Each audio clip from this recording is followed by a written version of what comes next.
Hi, everyone. Buenas noches. Good evening.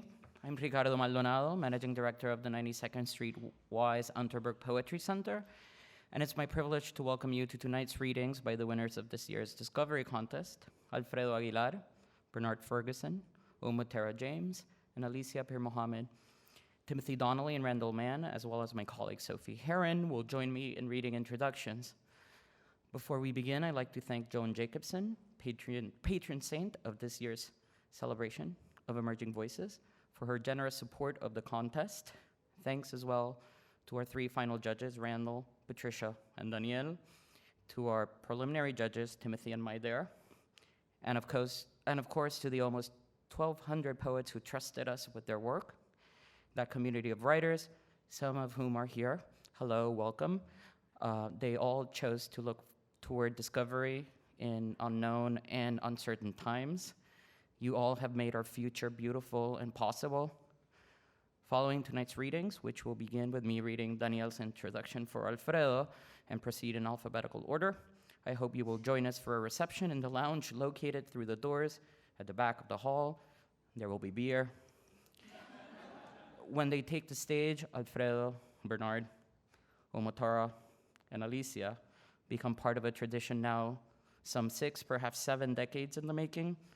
Other poets who have been discovered include Lucille Clifton, Mark Strand, Solmas Sharif, Mary Jo Bang, Diana Coe Huyn, Eduardo Corral, Reginald Shepard, Ellen Bryan Voigt, and Bridget Begin Kelly, who in April of 1986 took our stage for her first appearance at the Y as a Discovery winner. I suspect you may hear her words later tonight. And now, Daniel Borzutzky's introduction of Alfredo's work. The speaker in Alfredo Aguilar's Listening to a Recording from Tornillo, Texas, documents from multiple perspectives a scene that has played out in front of our eyes. I hunched over my device and heard brown children set apart into tents cry out for their parents. From one perspective, the speaker hears the children's cries through a cell phone recording. But why would anyone listen to such pain? What does it mean that the weeping is now consumable content for the capitalist market to devour? A second perspective is the guards, who remark that the children's cries sound like an orchestra. All we need is a conductor. Can the guards' comments be taken sarcastically? I prefer a literal reading. They aestheticize the children's pains, placing it in the tradition of European classical art. In other words, it is not the children who need a conductor, but the guards who insist that someone must direct this performance, must give it shape and depth and meaning. Alfredo's speaker does not distance himself from the guards, but occupies a different positionality. I knew I shared this blame.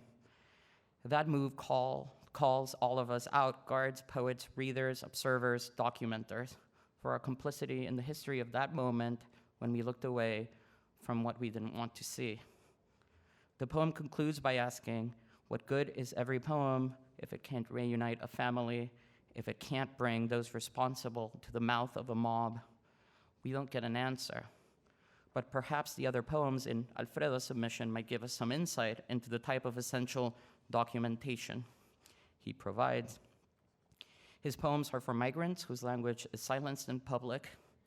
His poems, with their precisely crafted lines and rhythms, are for those who crawl under fences, whose stomachs are covered with dirt as they risk everything to change their lives. His poems are for children who have violence forced upon them by all levels of authority, the state, the coyotes, the family. His poems exist so that we can have some glimmer of understanding about what it's like to cling to the top of a northbound train to try to keep yourself from falling asleep so that you don't stumble onto the tracks and die. His poems are for those whose lives are destroyed by the economic and political violence of neoliberalism and nationalism. His poems ask us to consider the bodies in the deserts who have disappeared. His poems keep them from disappearing again. Congratulations, Alfredo, and thank you for your important and beautiful writing. I can't wait to see more of it again. Writes Daniel Borzutzky.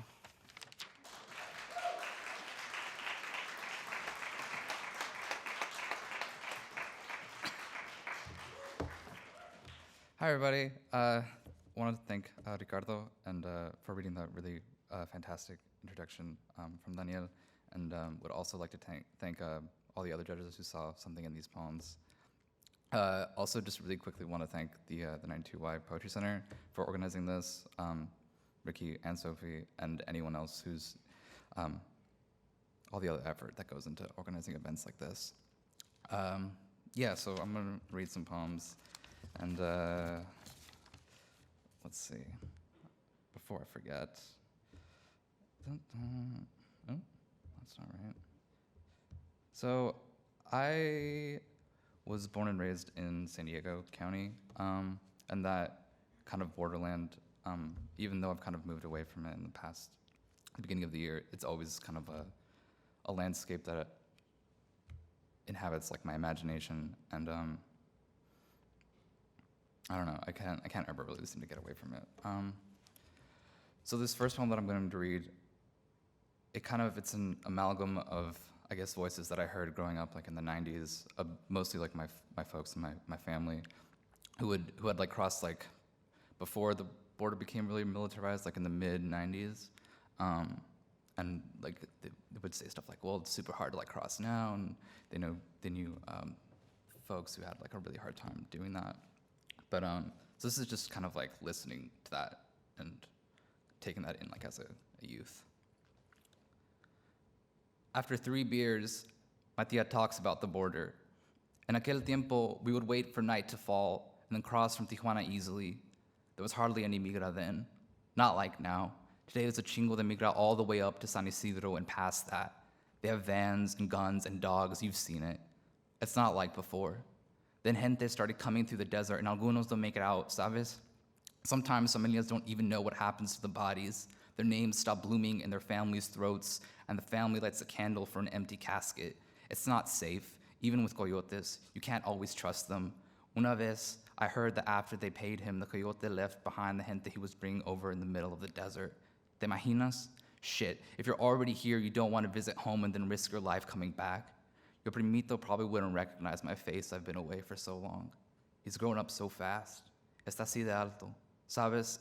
He once told me, Ama, I'm going to cross the desert or find a tunnel and join you. I told him, ni se te ocurra esa estupidez.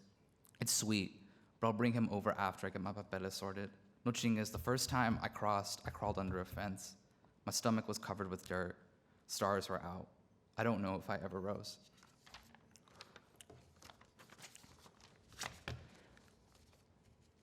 So this next poem is, I've been thinking about it a bit because I was asked to provide like a draft of this poem previously, and sometimes I do look at drafts, but it was really interesting to see them like side by side with one another and just seeing like how they had shaped and how the poem had morphed. But also in thinking about this poem recently, I think it's low-key like about like healthcare, because yeah, because we lived like near Tijuana, and would go into like dentistry, and it wasn't until like far later when I grew up that I was like, a lot of people do this, and it's like so fucked. It's so fucked. Okay. My mother drove us into Tijuana for dentistry because we didn't have American health insurance. Past Otay Mesa checkpoint were billboards in Spanish and narrow rutted streets. On our left were rows of cars waiting to enter the US. Our dentist, Ignacio, was a friend from my mother's childhood, and often they'd reminisce about their small town, the folks they knew, the folks that had passed, how the town looks so different now, how their lives led them here with my mother leaving the country.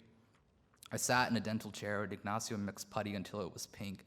He needed an impression of my top teeth for retainers. I tasted a cold metal tray that kept the mold in place, and after a minute, he unwedged it in my mouth smacked with chalk. Before leaving, my mother asked Ignacio about a new denture. The one she had was old, and until that moment, I never knew my mother had false teeth. In our car, in the middle of an expanse of cars waiting to get back into the US, my mother said, I lost a lot of my teeth when I was young. She removed her top denture, smiled at me, revealed a dark gap between rows of ivory. She tried to say something and it came out jumbled. She laughed, not covering the gap, then I laughed with all my teeth, and she pushed hers back into her mouth. I've worn these for a long time. I don't want that for you. From the window, I watched older men push carts between stopped cars. They sold balloons, bright popsicles, aguas, dulces. A currency exchange booth announced all I could buy was just $1 American. I looked at my mother, noticed her denture yellowing at its edges, and saw her without it. My mother left, came to America, had crossed for this. So recently I was asked by like a friend, like literally like over dinner, they were like, so like what is the question like circling a lot of your work? And I'm like, I'm trying to eat. But I thought about, I didn't have an answer at the moment at that time, but I thought about it a lot, and I think a lot of my work kind of revolves around the question of how the past comes to shape the present, and how in some ways the present shapes the future. And so in speaking of the future, I have this like little chapbook. It's kind of imagines like a future, and it's spoiler, it's not great, but I mean, I want to be able to like imagine like a good future, but sometimes that's very difficult. So I'm gonna read from that. The conditional, after Ada Limon. If my lineage is forced into a white van in the middle of their lives, if every photo family album I own is seized by customs, if my abuelo doesn't have a face when I speak of him in this foreign language, if we call a thing what it is not until it is, if history becomes a redacted textbook given to children, if the future is a shelf of bricks, if I look on the nation and my voice becomes a block of salt, if I have sunken so far that not even harp strings can reach me, and you are patient as I climb back out, if I tell you this may be me at my best and you do not leave, if we vanish into light clinging to one another and still think ourselves lucky, I will climb onto the moon, look back on the ravaged world, reach my hand out to you and say, come with me, please.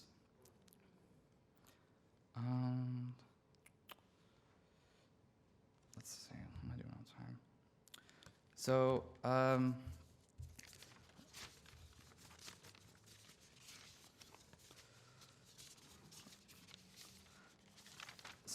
in preparing for this reading, some talk about mentors came up, and while there are certainly folks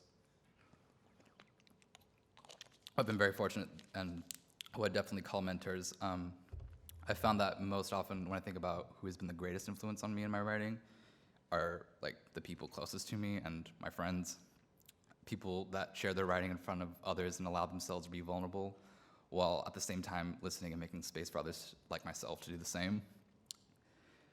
They taught me not only how to be like a poet, but like a human, like like to feel things and to be a good friend. I'm bringing this up because this might have something to do with my unease of being in the spotlight, but I kind of want to take a moment to push back against like certain ideas around self-reliance and like individualism as it relates to art. Particularly that the idea that you alone have to pick yourself up, that what you accomplish or wish to accomplish has to be done solely through your own actions and determinations. I find this is particularly hard to shake when we talk about writers, and it's true that the act of writing is generally solitary. When I sit at a desk, it's my fingers that click away at a keyboard, and it's my voice reading the poem right now in front of an audience. But I know that for myself, I do nothing alone. I know that the first poem must have been a song, something in the body that had to be uttered and heard by another, even if it was only the self. And I believe that even when we sit down to write and are alone, we are in fact singing to one another, across time, geography. When one of us cannot sing, when the words get stuck in our throat, when the language is just out of reach, others sing to us, and we can choose to offer one of our greatest gifts, our attention. I know that I would not be standing here were it not for the mutual attention and encouragement of my friends and those dearest to me. Were it not for them, I may not have ever written poems, much less share them. So in that spirit, I would like to read 2 poems by 2 individuals in this kind of choir of voices that I'm really, really lucky to have in my life. The first poem is by a dear friend named Carla Cordero, who's just really incredible and generous and amazing writer. And the second is by a poet named Laura Villarreal, whose championing and love of other people's work is something that I've always looked to and someone I'm endlessly grateful for. So this first poem is by Carla. where I inherit my silence. I once walked into my grandfather's shadow, dug for Spanish with a stick of dynamite, felt it explode on my mother tongue. I bruised, and he called them flowers. I spoke English, and he fed me more Spanish until my stomach knew the taste of vinegar. How his gold-wearing whistled me to sit and stay, and I became a puddle of mud. I split myself in half like any good exorcist. Accent marks left me like a startled bird, and I have yet to speak honey. I carry pieces of a tambourine, still searching how to be a choir. And the second poem is by Laura Villarreal. Boiling puffins. Or were they penguins?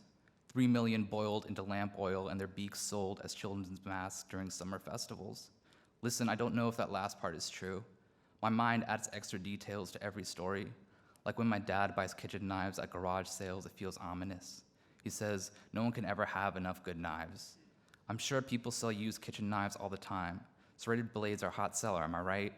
But the year we got a dog, my dad's coworker stabbed his wife until she played dead, and the cops never found that knife, so I worry about the history of everyday objects. I shop at Target since vintage and antique are ways of saying pre-haunted. I get the heebie-jeebies easy.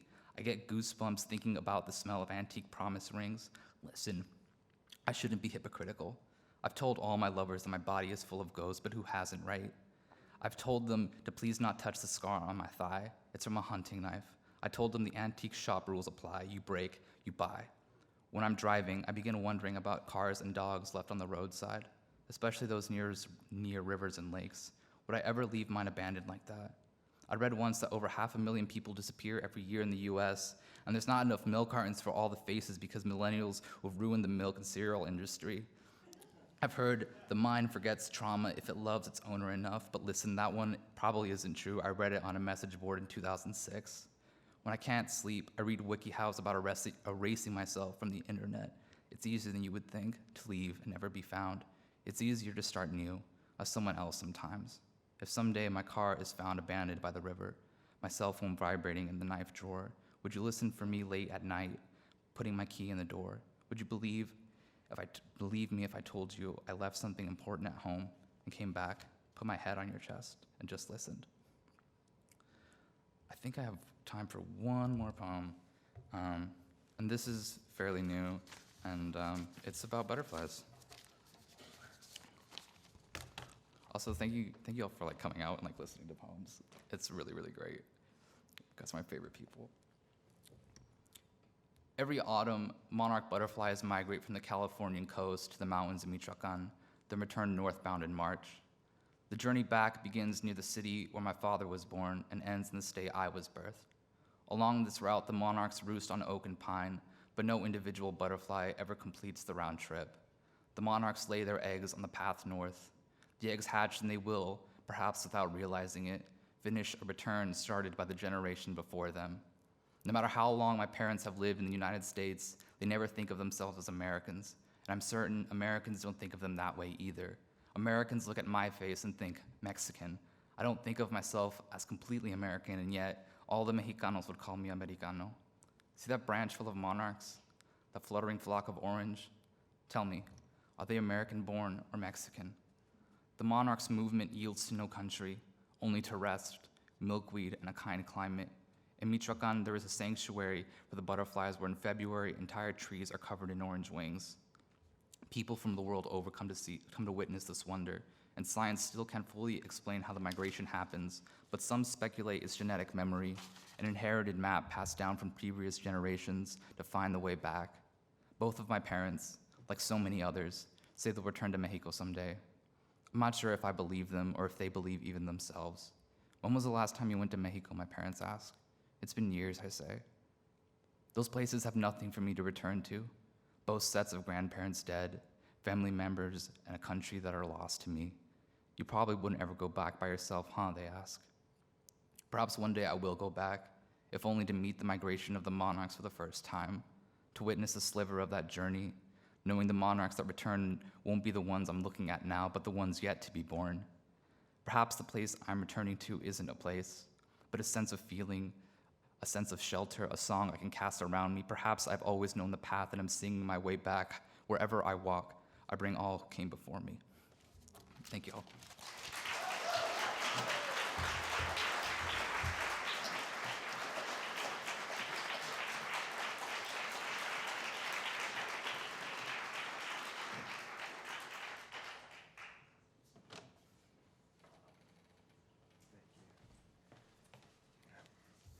Thank you, Alfredo. That was so beautiful, and your comments, too, were very moving. I'm Timothy Donnelly, and I get to introduce Bernard Fergusson. Yes, I feel similarly. There are among our tribe those minimal poets who pare down, chisel, and evoke, and then there are those maximal poets who let it roll, unravel, and emote. And there are, of course, an unlimited number of variations, modulations. But that being said, the poet Bernard Fergusson is, for the most part, one of the latter, a roller, an unraveler, an emoter. And to read his poetry is to encounter one panel after another of urgent, complex expressiveness, each like a richly textured textile made of everything the poet had to give and everything he had to say at the moment of its making. A dazzled dance and an aching into fullness, a breathless rush, a gushing forth, a frothy unfurling onto shore. But this is not to say that he is only ever lavish and never acute, all orchestra and no fine instrument, or that he can only go macro with his technology, because it isn't true. The poet Fergusson is also perfectly capable of impeccably gem-cut moments of purest, it can only happen in poetry, set like little bits of radiance into the flow, like the, quote, soft feathers of some gone and ruined animal, or like the poignant fool's errand of, quote, blading each snowflake with a sword, or even in the flash produced through such statements as, I hate these cabs, I hate the bees, which in its rush presents us with one bright yellow and black movement transforming, like magic, into another. And, like magic, Fergusson's own movements will keep you guessing. Sometimes he'll segue from a bright key into a darker one. Sometimes he'll lead you down one path of thought thoroughly, sustaining an argument, which is something he does expertly, building a moment, a scene, and with it expectations, only to swerve at the last instant into something startling and stark, but never not, in the end, wholly necessary, as in the big finish to the beautifully tender, because he can be tender too, and not just dressed to kill. Elegiac poem called When a Grave Swells, which ends, a stupid machine carries diamonds into the ground and then the diamonds are gone. I don't know how any of us sleep. I hope he reads that poem tonight, and if he does, I haven't ruined anything by letting the ending out of the bag, because from start to finish, these poems bear repeating, and it might be that to know frees you up to watch more closely the legerdemain of how it is we got there.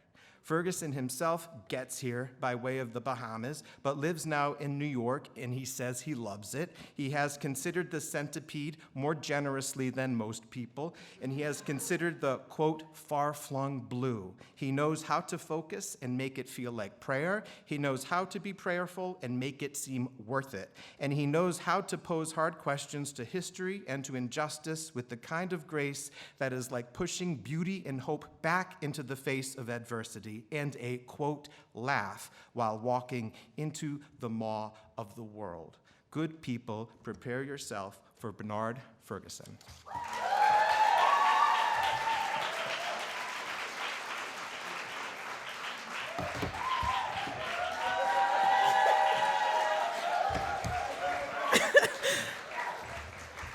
Holy shit. I was backstage just like the whole time, like wow, wow, wow, wow, wow, wow, wow, wow, wow, wow, wow. Like I've never heard, my work described like that. Thank you. I'm like a little bit speechless, like I'm like a little bit shaken by that. Whew. He even like quoted my, okay, cool. I did not plan to read the poem that he quoted, that he said, like he didn't spoil anything. But I will read that at some point, specifically because he brought it up. It is such a dream to be here on the stage, the same stage that so many other poets have stood on. I want to thank Ricardo, Sophie, and everyone involved at the 92nd Street Y. Thank you to the preliminary judges, Timothy Donnelly, my dear Vang, and to the final judges, Patricia Smith, Daniel Borzutzky, Randall, Mann, and then special thanks to Timothy for that wild introduction. I know the significance that this stage has. I know there's a lineage of poets that have been on the stage, and now I'm standing in that lineage. And there's one poet in particular that I want to bring attention to. There we go. This is Bridget Pegeen Kelly. Ricardo mentioned her in his introduction. I am the one that's gonna bring her up. So Bridget Pegeen Kelly, she won the prize in 1986. Then a year later, she won the Yale Younger Poets Prize in 1987 with her collection To the Place of Trumpets, which is right here. She went on to create so many beautiful poems. She published 2 more collections, Song and The Orchid. All of her poems are rich and lush with music and imagery. I learned about her when I was first leaving Minnesota, which is where I was before I came here. Don't ask me why. And a friend of mine, a friend and dear mentor, read me a poem by her a couple of nights before I left, and then I couldn't stop thinking about her. And so now I've been studying her for almost a year now. And so Bridget Pegeen Kelly died in October of 2016, and I want to begin this set by reading a poem from her. All of her poems are bangers, and this poem is a banger. This is called Given the River. So when she read in 1986, she also read this poem. This is one of the poems she read. So I'm here to echo her right now. Given the River.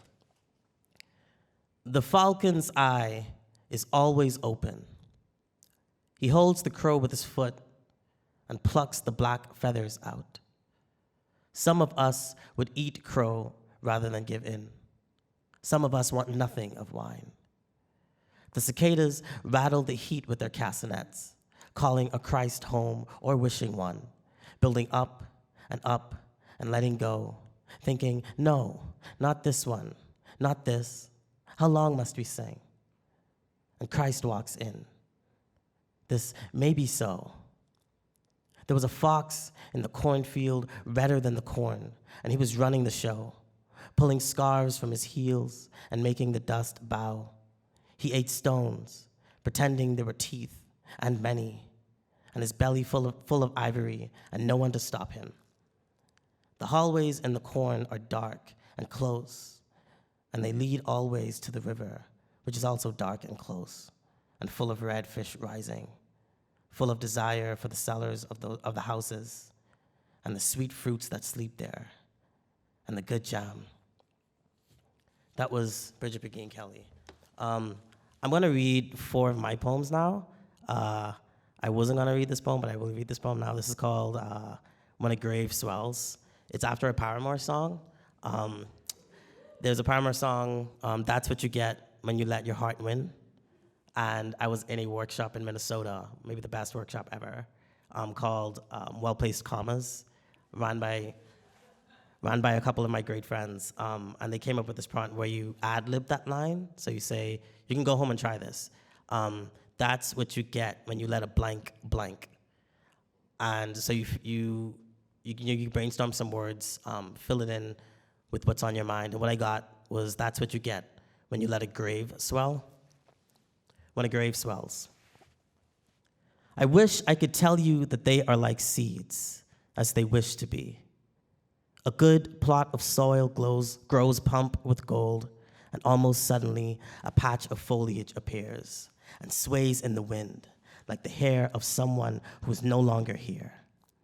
I wish I could point and touch and say a prayer with you over a tree that I know is like the femur or a lesser bone that once maneuvered inside the rare mass of a person I lowered into a grave. But this, as I have learned, is not how graves work. Like a scalpel carves around the heart. We had to pull my great-grandmother out of the earth after her daughter left and her body grew cold. The price of a soft and earthly eternity seems like a luxury we won't afford even in death. So what you get when a grave swells is a family bent at the knees as their kin is poured like a dose into a familiar mouth. I press my feet into the dirt and know that the ancestors lay beneath in their tombs until their tombs are robbed, until a small cave is emptied. A stupid machine carries diamonds into the ground, and then the diamonds are gone. I don't know how any of us sleep. The next 3 poems are gonna have some visual accompaniment because I like to complicate my life. These are 2 black artists. On the right is Asa. She's Nigerian, and she has made hit songs that are known the world over. On the left is Jakure. He is a very troubled dude. He's done some shit, but he is very much, his music very much has filled the interior of my childhood. And he's from Jamaica, so he's a Caribbean artist. Sometime last year, I was having dinner, a birthday dinner with some friends in the program at NYU. I'm at NYU in the MFA program. And a few friends, we were having dinner, and there was this singer that was singing a few Caribbean jams, and he began to sing the song called Mr. Jailer. And I was there with my friends who are in the audience, Vanga and Charisma. What up?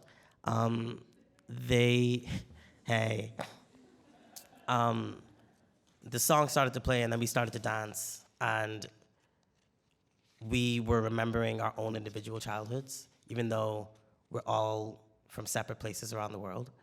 And then someone asked, who sings this song? Who sings Mr. Jailer? And chaos ensued. Here's the poem from that chaos. Mr. Jailer. In Ethiopia, Tej, their honey wine, is made when honey is added to 6 parts water, stirred and left for days. Beneath the low-hanging bulbs in Buna Cafe, I look at the Wikipedia entry for the wine while my tongue gathers, like a secret, what is left of it on my lips. Close by, a man plucks his guitar, his fingers a pendulum across 3 perfect chords, his voice like Marley's or like any of his sons or like any of theirs. It is modern-day Bushwick, so we could be playing the common bop or some unfortunate thing from this country's country. But the silk dusk is thick and glinting, and so the man sings island reggae, an Ethiopian flag hanging above his head and above the head of the violin player and above the head of the man on the conga drum, steady hands, his entire palm slapping the skin. The man sings, "Stop calling me a prisoner," and like this, he hands me back my fortune. I'm on some bullshit again, jiving and dipping through bougainvilleas, banana trees in my backyard, cousins at my back, the song falling like honey from a neighbor's window, the clouds rain plump. The woman next to me shakes my shoulder and seems she has seen a ghost. Who sings this? I say, Jakure, a man who, on the proper shore, might look a little like me, or else look a little like another man who might look like me.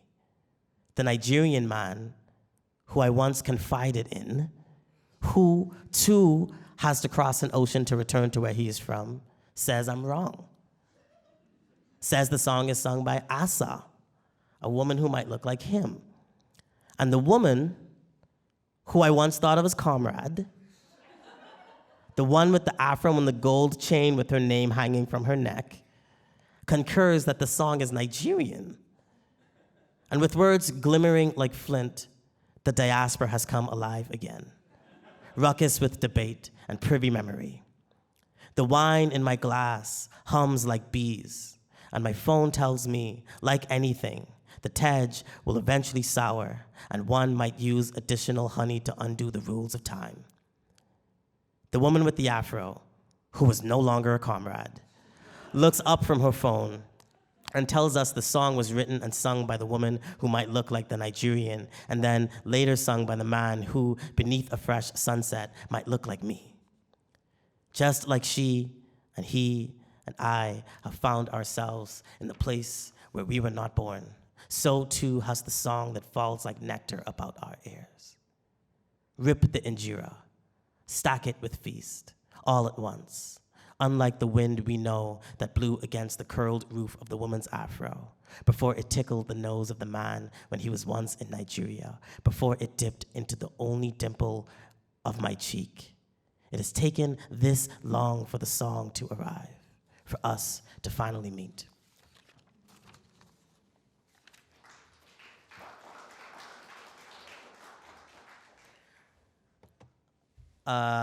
Sorry, Mom.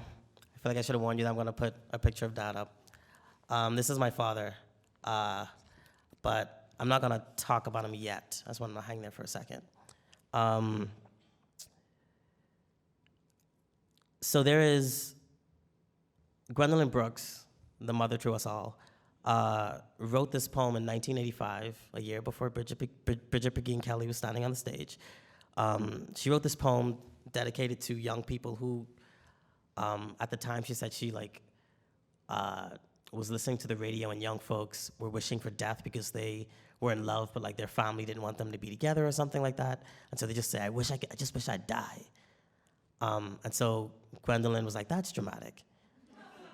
And so she wrote this poem, and I'm gonna read this poem by Gwendolyn Brooks. It's all important, I promise. To the young who want to die. Sit down, inhale, exhale.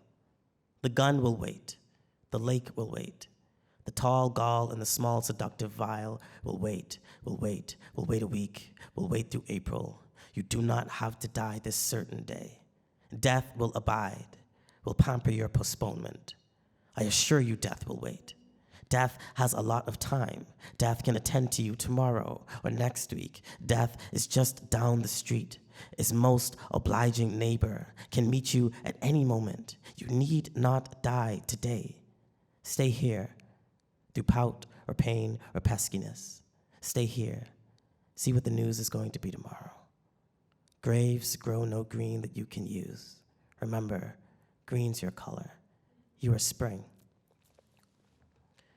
About 25 years later, Ross Gay, the wild and beautiful Ross Gay, wrote a poem after that Gwendolyn Brooks poem. So Gwendolyn Brooks ended that poem with, remember, green is your color, you are spring. And Ross Gay wrote this poem, I promise it all adds up in the end, called Sorrow Is Not My Name, which is a perfect poem. And I'm going to read this perfect poem for you. Sorrow is not my name, after Gwendolyn Brooks. No matter the pull toward brink, no matter the florid deep sleep awaits, there is a time for everything. Look, just this morning, a vulture nodded his red, grizzled head at me, and I looked at him, admiring the sickle of his beak.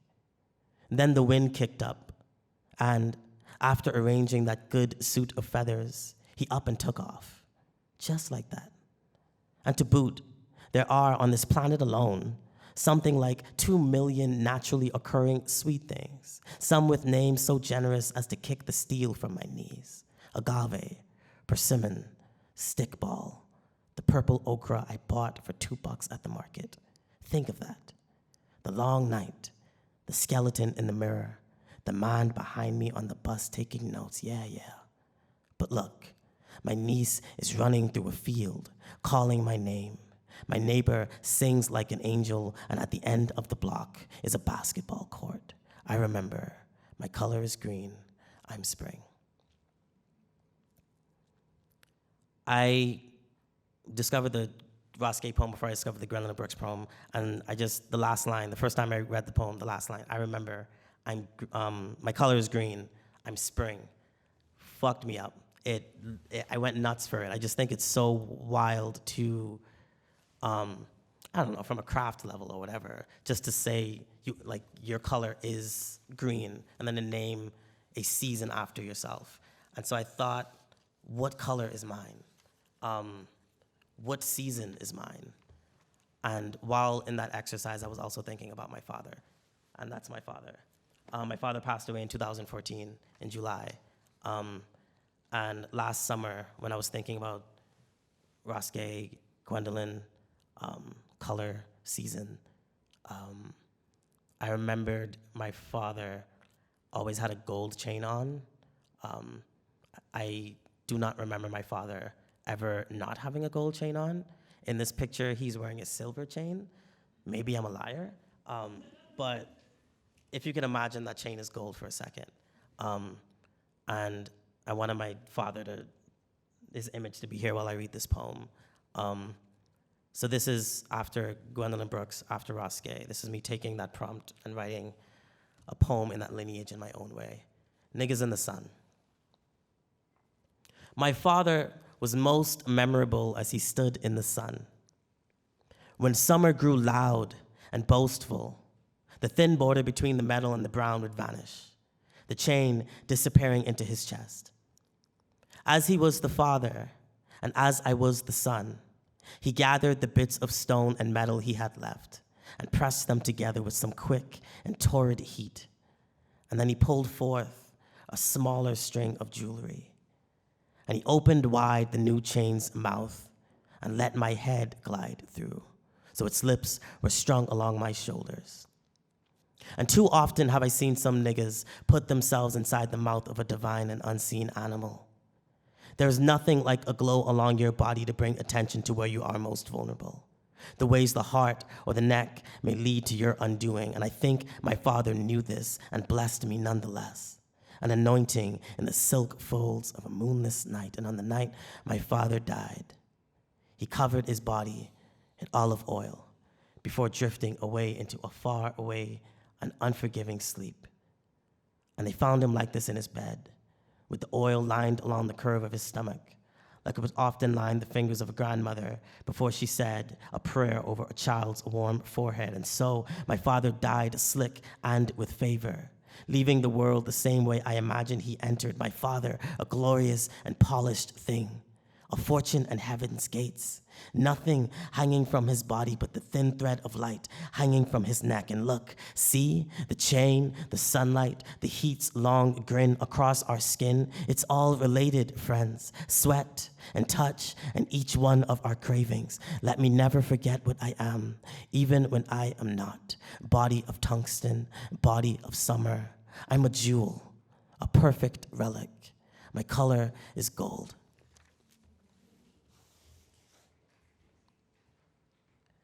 I'm gonna read one final poem. I'm working on a series of poems about my friends, making monuments out of my friends. I am so sorry, Matthew.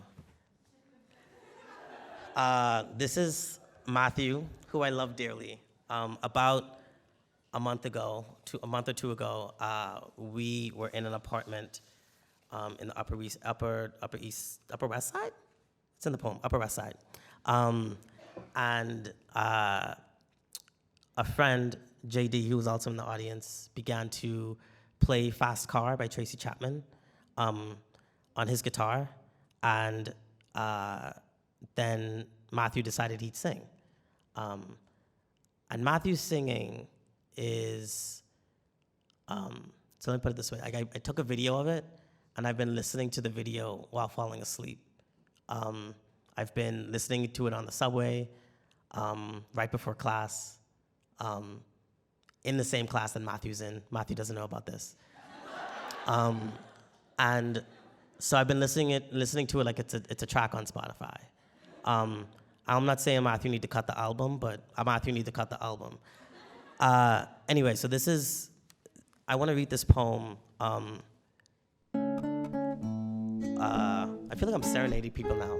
So JD made this loop for me really quickly to read this poem over. And it's a Fast Car. The first few bars are Fast Car on repeat. This is the last poem I'll read for the night.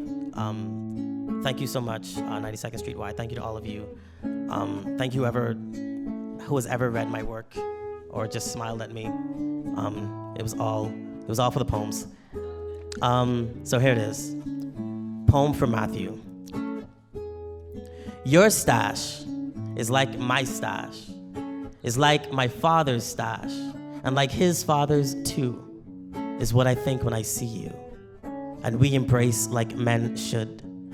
When I pull you close and feel my stomach against yours, that hard barrel I know must be filled with beer and laughter like my father's once was when I touched it as a child and thought of stones, thought of a horse's belly. Matthew, Where did you go that night in that apartment on the Upper West Side when the first few notes of Chapman's Fast Car were plucked from the guitar and you decided you'd sing?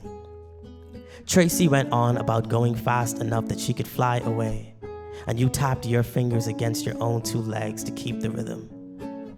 And when you closed your eyes, that syruped-mouthed stallion appeared, the Mustang that grows quick, neck long and high and head atop, its sturdy back that proclaimed like a highway proclaims, and its tone vast horse gut. The mare looked us over as if looking for the worthy, before exulting, before running, bucking from saunter to sprint through that moon-dim space that shook with the stomp of that steed. I was a child again, there. Ash too, JD, Crystal, Sonia, Kyle, and Jesse, all fathered by that liquor, those hooves clicking, careening through a hillside like wind pulling pollen to their new flowers, stallion running like a lineage as if a man running to offspring, horse teeth sticky with sugar, man like a horse with seed in its throat. Matthew, it escapes me, and it was all I could do to wish for a poem that is about you and about beauty, and still I cannot describe proper the sound you make when you sing. See, I remember when we were driving in your car, speed so fast, felt like I was drunk.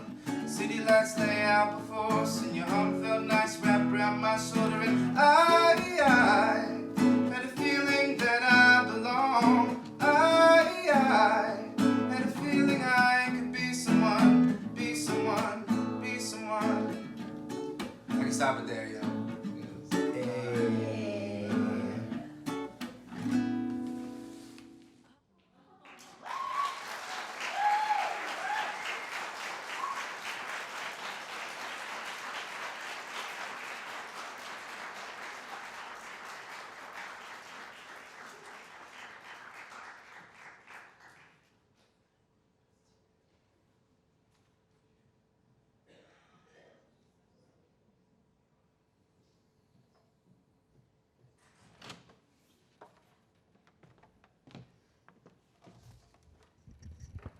Wow, how do you follow that? That was amazing. Thank you, Bernard. I'm Randall Mann, and tonight I have the privilege of introducing Oma Tara James.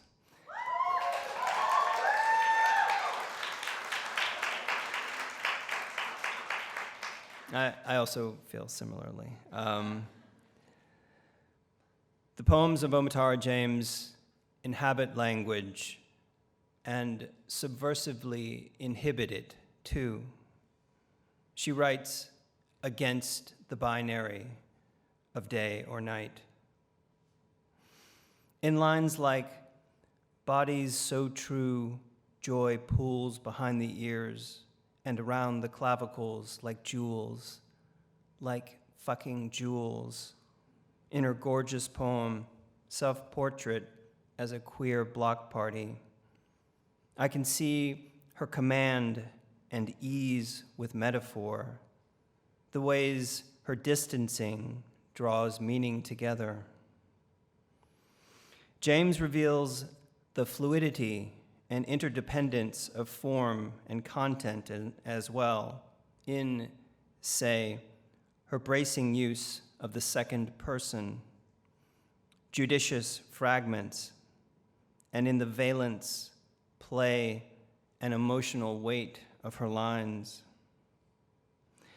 Out here, even the air burns form, the near miss, she observes in the poem More, the alliterative R's like little sparks, her stark enjambment of the definite the followed and wryly undermined by that near miss.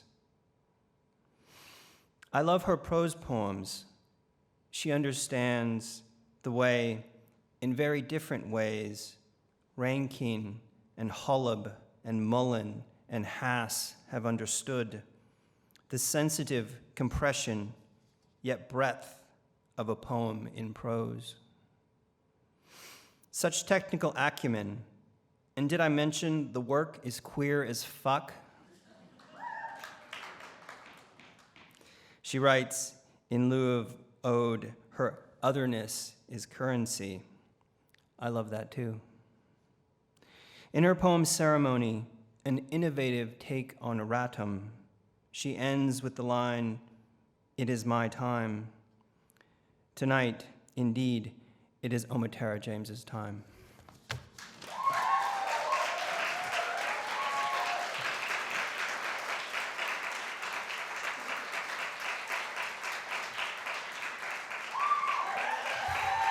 Oh my goodness.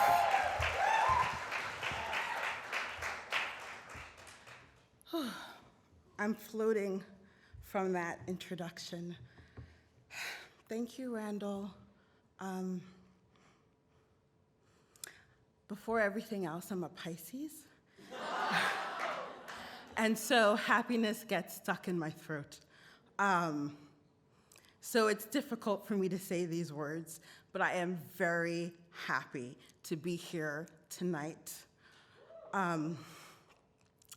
I feel gratitude because the language that my poems inhabit have been gifts passed down to me by poets I love and adore, including Randall, including Patricia, Daniel, Timothy. I feel gratitude because my work has led me here to be in this room with you, and you are my friends, you are my family, you are my framily, and all that I do is a gift from someone else. I'm not very good at compartmentalizing, and I think that is because I see myself through the eyes of the people that I love. So if I've called you in the middle of the day or the middle of the night and you've answered the phone, you're in my poems. If I've read your work is in my poems. If you've held my hand, that embrace is in my poems. I did not wear waterproof makeup, and I feel like that's a mistake.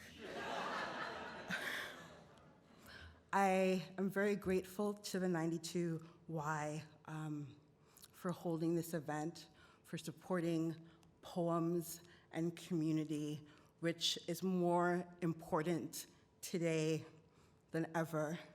And I think the majority of us, if not all of us in this room, we hear that call and we do the best to write our narratives. And thank you to the 92Y, to the judges, to my fellow readers for not only holding your own narratives, but bravely speaking the narratives and the words of your ancestors. I'm trying to time myself so I don't go over. So I'm going to begin, but not without thanking Ricky and Sophie, who have been so generous and are wonderful, amazing shepherds of poetry and community, and are an amazing example of what I hope to be. So thank you. I think my father always wanted me to be a poet, even though he didn't know it. One of the first poems he read to me was by Khalil Gibran on joy and sorrow. And the first few lines go like this: your joy is your sorrow unmasked, and the self-same well from which your laughter rises was oftentimes filled with your tears. And how else can it be? As poets, we often think about joy and sorrow and everything that comes in between. And I really thought about giving voice to joy, to sorrow, and what they would say to each other. So in this first poem, titled, Said Sorrow to Joy, I kind of explore that. Said sorrow to joy. What stands between us, the hours, never parted. When you were a soft nothing, molten child, I blew you to bubble, to bulb, to bloom. Yawned the paradigm of time into the weak fire of light. I made you synonymous till my knees bowed, carried and hoarded the original ode, tight-lipped, heavy-lunged. Do you remember what you were singing when Khalil renamed you, dressed you in language, in breath, adorned you in prayer? When I was the first to suffer, barely blown and bastard, I hushed and hardly husked your first flesh, shucked, and finally, you.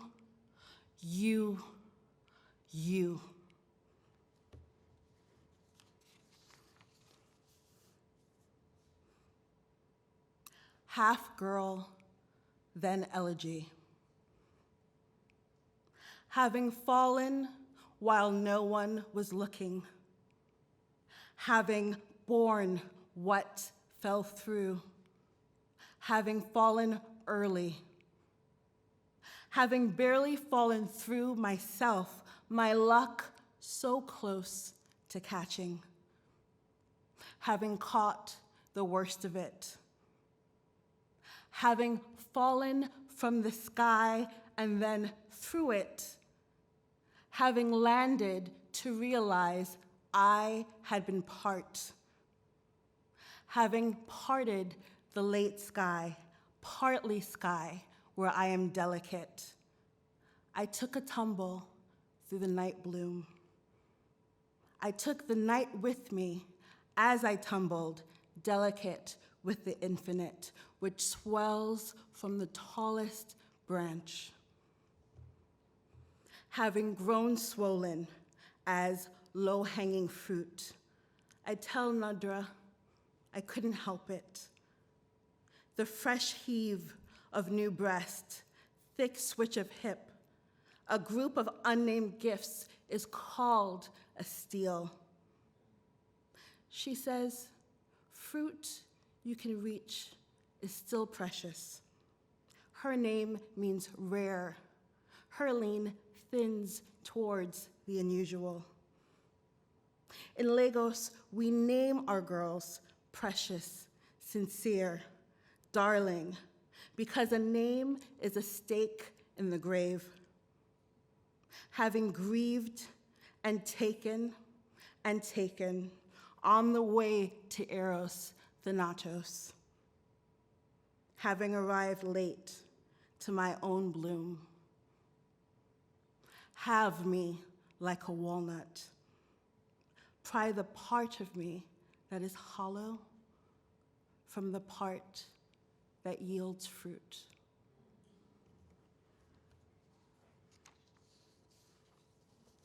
So I'm going to read some poems on fatness because it's necessary.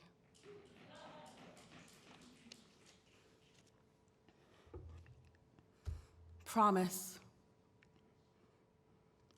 When they send the robot to replace me, do not be gentle with it. Place these chords where its heart chakra should be. Do not speak to it of a fountain. Tell it in the middle of its life there will be a flower, a blooming petaled trauma. Tell it, I considered beauty once, but there were white iced gingerbread cookies, brown with molasses, in the ceramic black Santa jar. My father's mangoes, green, red, and yellow, having traveled so far beyond their home. There were the last hours of sleep where mother scrounged energy from the next day to make at least 3 nights' worth of dinners. Until the night roused me with more night, and I masticated with tongue, masticated with teeth, masticated in my sleeping gown, masticated beneath the sheets, masticated in the bathroom stalls at school, so quiet you wouldn't hear me over the sound of a raindrop. I am a masticator. I will masticate until there's nothing, until I'm full, until I'm done.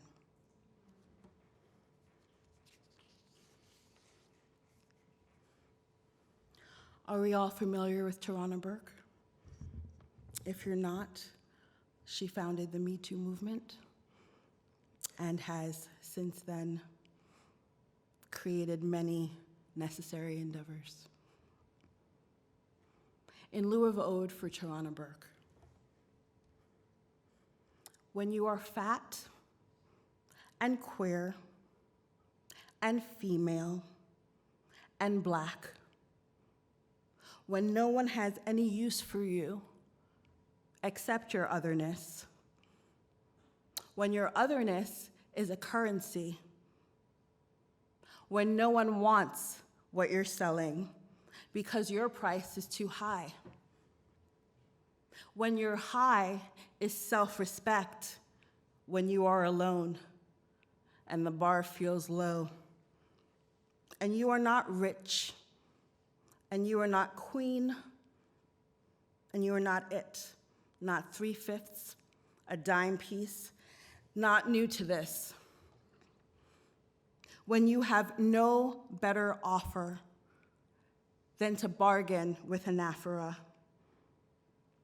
abandon yourself to a new name, cut, wig, braid, weave, to a new book of poems, creed, or country, to anyone who heard when Tarana said, "No one can take what was meant for us. It can be used by everybody and still be ours."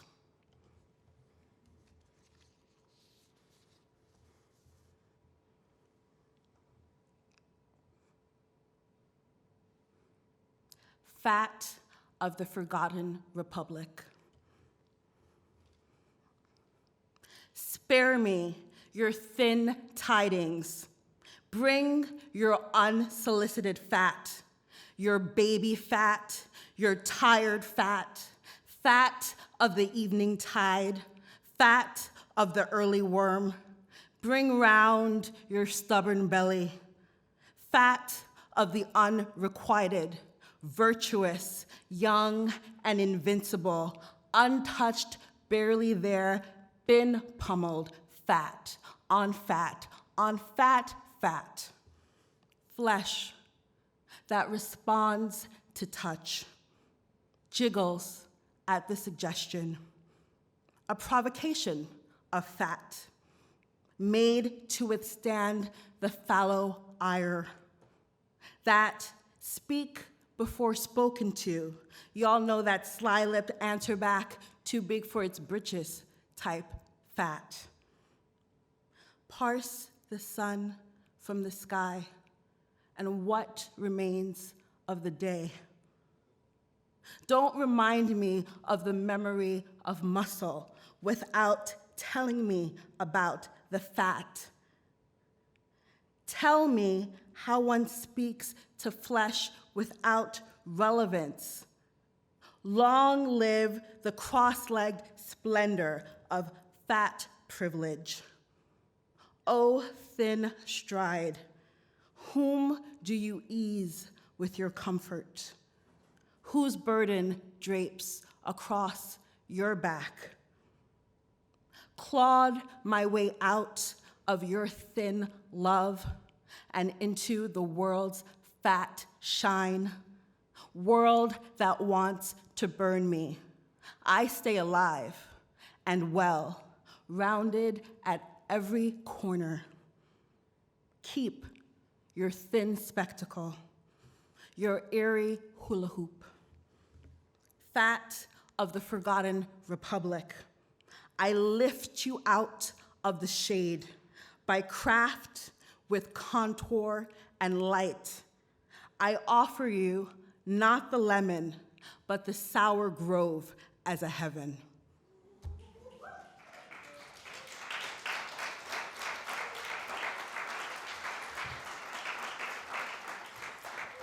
Thank you. Because I'm a poet, I'm obsessed with death, so let's do this. In lieu of dying alone, we wear rose quartz because we want to be loved, leather because we don't want to be touched, except when we hold each other's hands. When we tire of feeling alone, we share our horoscopes, each other's hairstyles, recipes, podcasts, and deep breaths. No, we say, you look gorgeous in that shirt, that dress, that print. Your mother is crazy, your partner's an ass, and those bitches wish. Show more shoulder, more arm, more stomach, more thigh. We listen when we can't fix, laugh when we can't run, hold what might never heal. We don't finish each other's sentences. You know that man on the street? The doctor said I'm going to need, but she was my first. In the middle of the night, we open our phones to a dank meme, open our legs after being kissed, unbutton our blouses to each other's poetry. You need to write that poem. Girl, are you gonna write the poem? Didn't what's her name write that poem? We remember birthdays, moon signs, death anniversaries. Know which month is your dark month, which weeks we won't see you. Say, it's okay. Don't worry. All will be well. When it's not okay. When the tumor has spread to your brain and all of nature is multiplying this spring. The cherry blossoms and the dandelions. Those fucking dandelions ruin everything.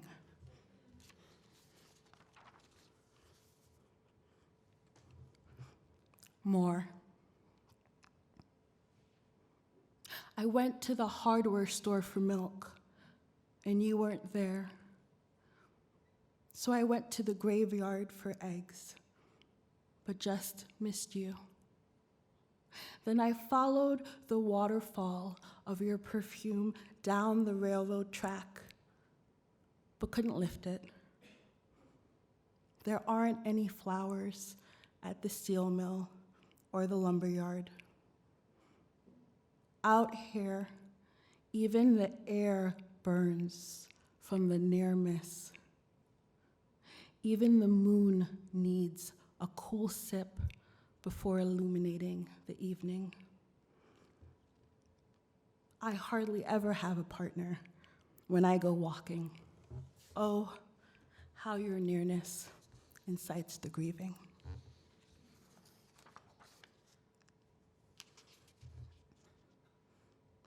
Things I know to be true but will never prove. That when someone you love dies, you get to call dibs on your slab.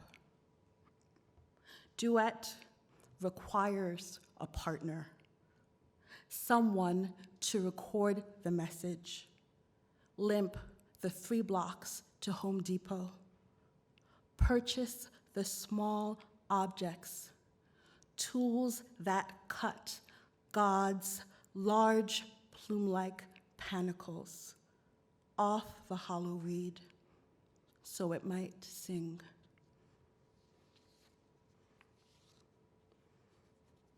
I just have 2 more short poems to read. Thank you. Ode to Extinction. Where there is no God, only content, death is not enough. When I die, I want my poems to die too. I want every ungodly word to need, to unneed any trespass against my body. My body will unbody any healing rendered holy, and the wound will remain unnamed. Wound as I reopen.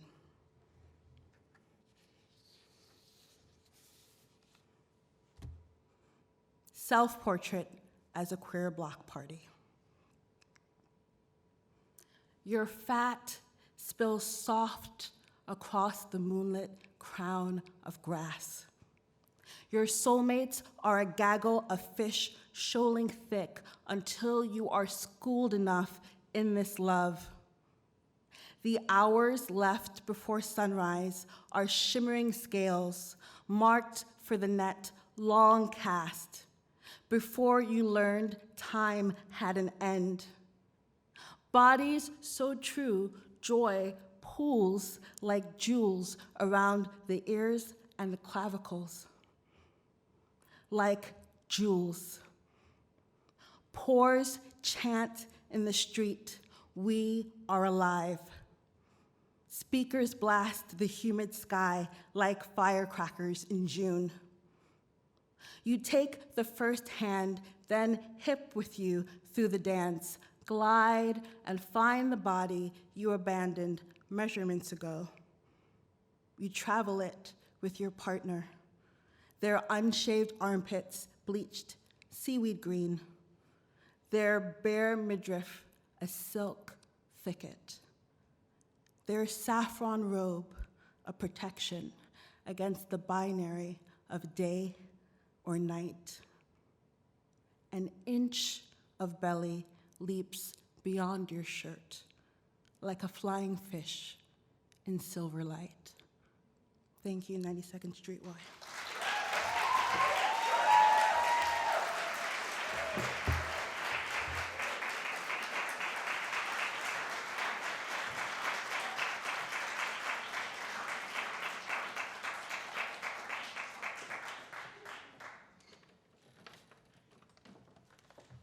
Whew.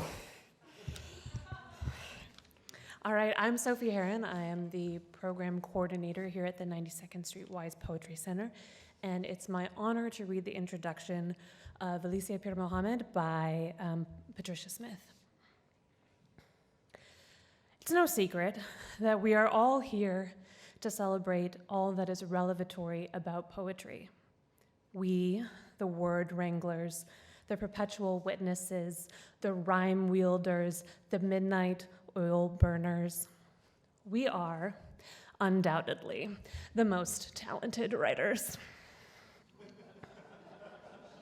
Somehow, we managed to whittle down life's chaos and clamor all its mystery, magic, and unbridled pandemonium to the borders of a single page, of a single stanza, sometimes a single line.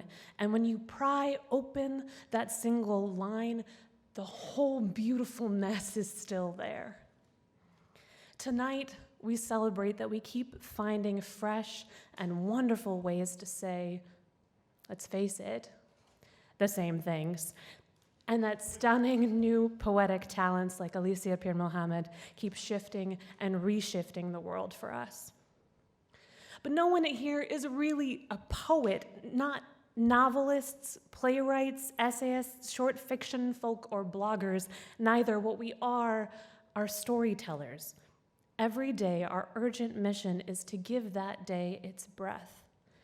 Ultimately, it doesn't matter when pen touches paper, when fingers punch keyboard. Form doesn't matter as long as we push that story forward. And Alicia Apeer Muhammad is a consummate storyteller. Her poems are set in physical and psychic spaces that transport and inform us. Her stories unreel like snippets of cinema. Once, in childhood, a girl walked into her house of prayer and became fog. And we name our bodies anything that means to gather, flock, and click into belonging, into the tamarack wood, into the mouths of January. And as a child, she wore a skirt of seagulls and was afraid of the dark, called her mother God. They are bolstered by a mesmerizing narrative mastery that both caresses and slaps you awake. As in Last Prayer, how many times have I opened myself up to God? How many times have I accidentally opened myself up to God? And there are parts of myself I have watched die, whose title itself seems impossible to follow. I would not call it strength, how a man can lace up another man and hang him by his religion, how a moon can call another moon blood. The whole beautiful mess, right there. This is what great stories do. And as for what great storytellers do, sit back and witness. Please welcome Alicia Apeer Muhammad.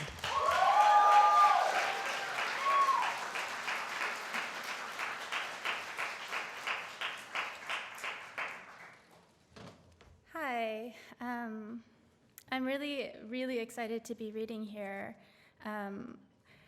That introduction was incredible. I can't even believe that Patricia has read my work, much less had so many amazing things to say about it. I just want to take a minute to thank everyone involved with 92Y and this contest, including Randall and Timothy and Sophie and Ricky, who were so welcoming as soon as I stepped in here, all the other judges, and also the readers that you heard, the other winners. I'm really excited to be writing poetry right now because I'm writing alongside those incredible poets. It was really a pleasure to listen to. This is a lot of people, all of you have already mentioned that so much of poetry, I think, is about community. A lot of my work is about feeling like I never belonged in any place, whether because I write within like the Asian American diaspora, but also growing up Muslim in Canada, and then sometimes I was also I lived in big cities, but I also lived in rural Alberta, and it was really hard to fit in. But I think it's through poetry that I kind of found my soul friends, and through art in general, and I think that's where I found my home. So thank you. I'm going to start with a poem that sort of encapsulates all the themes that I write about: home, belonging, and prayer. It's called A Story in Which Everyone Loses Something. She walked into the river and became a dark, dark fish. Long ago, as a sliver of young woman, I listened to the story of my mother's crossing and imagined the heart of a sea bass. First, it was pink-bellied stone. Later, it became a halved rhodonite chamber. And then finally, it was a purse of loose ends. Water is one way to hold the hands of what you love. As a child, I drank nyaz and saw the crown of my mother's head. In some retellings of that first day, the prairie horses eat wild honey. In others, the drive is 3 winters long, and blood dances under the wrong mare's skin. Prayer is another way to forget that you have lost something. In the 1970s, my mother arrived in this province with a tall glass and 99 alhamdulillahs. She only ever walked into the river once, and she never looked back. She was a young girl, and a young girl is no match for the current. A fish heart has one atrium, and that is where the two diverge. My mother's is a split thing, the heart of a migrant, with a quadrant for every lost country.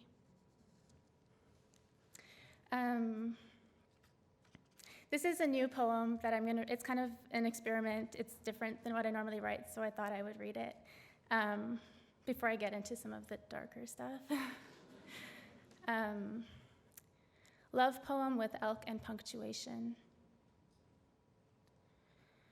To taste water on the surface of a mirror. To love, even briefly, the elk of your own tongue. We become a myth that will cleave in the middle. I admire spooling lotus after, fragment of my body, the whirl of a question mark, and you, night's quiet exclaim.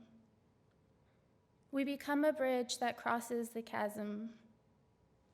It takes a moon or two, a slivering to chapter. I look at the fringe and watch evening kick her feet right through, and we too become hooves of light and feel our way around tenderness. This is a dream, and we are the ruminants in it. I want to know the ellipsoidal of you, how you move from polygon to speckle, rectangle to unravel. In the water, I stretch out until I am lagoon, and you are the coral reef at my toes, until I am the lotus that blossoms after.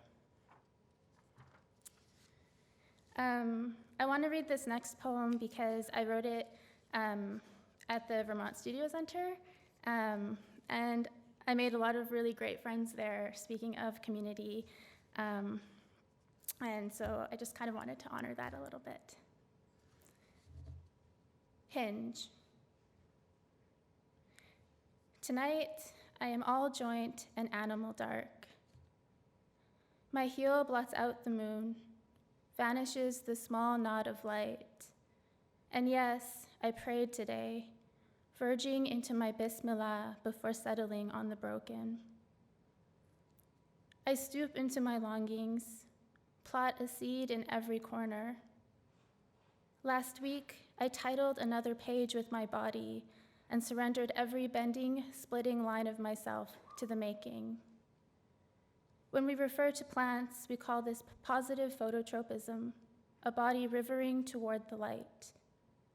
I want to river toward the light. I want to lean my neck toward a thing until I, too, become ism, scientific and named into truth. Today, I walked through a dream that wasn't mine, and I thought of you waiting at the end of it, as if to gather me. And maybe that's just the kind of woman I am. No matter how many times I have the moon or find myself in a room without a window, I know Allah sees everything, every hand planting something new, every metaphor for the tree it becomes. And yes, I prayed today, but planting my palms together has never felt like blossoming up the side of a mountain. The only time these hands have ever flowered, have ever been used for something good, was that spring at Yamnuska, where we found a clear blue door of glacial water, and I walked right through your reflection.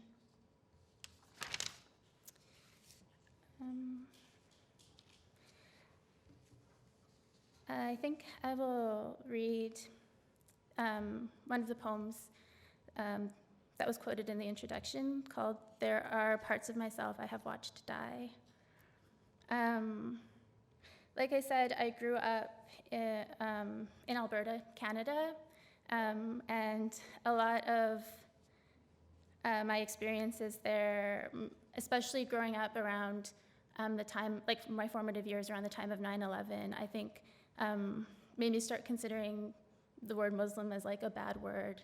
And I have a really complicated relationship with my faith, and it's taken some time to kind of come back to it. And it remains complicated, but this is kind of a poem in response to that.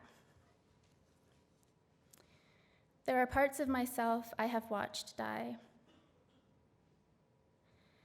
As if it is a kind of strength to hold something down and slit its throat. I have died 3 times in this poem already. There is a river after death, and I see it spin toward me.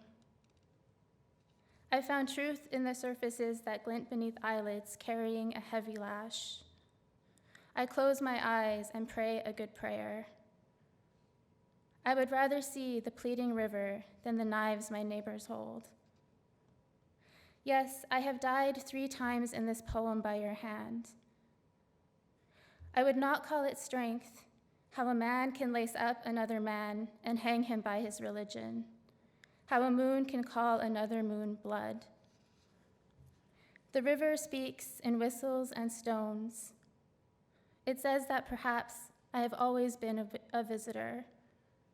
It carries away its marrow and driftwood, and sometimes my body stripped of its bleeding. I wonder, did I swim on a current and cut through this border?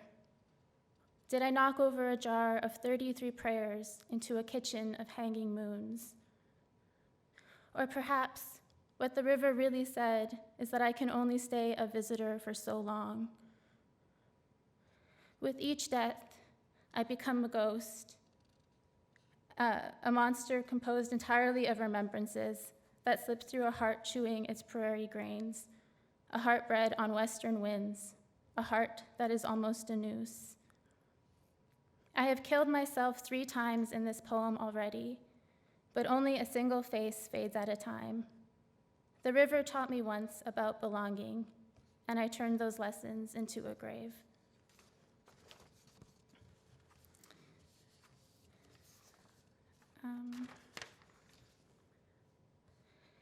In January, I had the chance to visit Dar es Salaam, where my parents were born, and I went with my father. And I think there were so many, transformative parts of that experience, but I think the main thing that I keep coming back to is that I heard my first language spoken. So I grew up with my first language being Kutchi, and then I eventually, through the education system, I lost that language as my first language, and I can only understand it. I can't speak it. But what happened while I was there is that I started thinking in that language, and it was actually an incredible experience to realize that it could come back. And it's a little bittersweet, because now being back in whether Canada or in Scotland, where I'm staying right now, I'm no longer thinking in that language.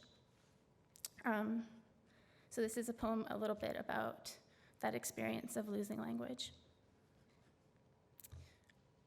Self-portrait as a lost language. We name our bodies anything that means to gather, flock and click into belonging, into the tamarack wood, into the mouths of January, the month I buy a bag of sweet, seedless plum tamarind and leave the fruit to rust. We stumble into our blood, wild animals yoking together an inheritance, this country of unrest where loss is shade beneath every cracked tree, a splinter of terror each time lightning embosses the fields, rippling smaller on my tongue.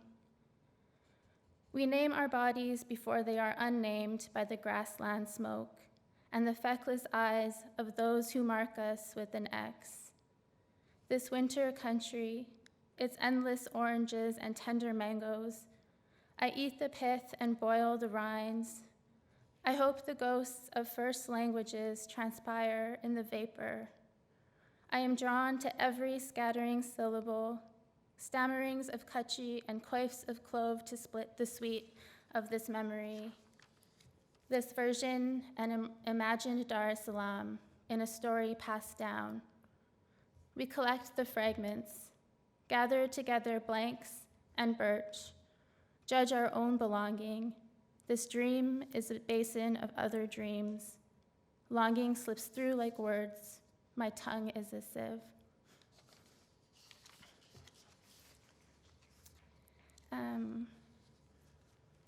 This is the last poem of my own I'll read, and it's called Fire Starter. This is the hum of a northern forest.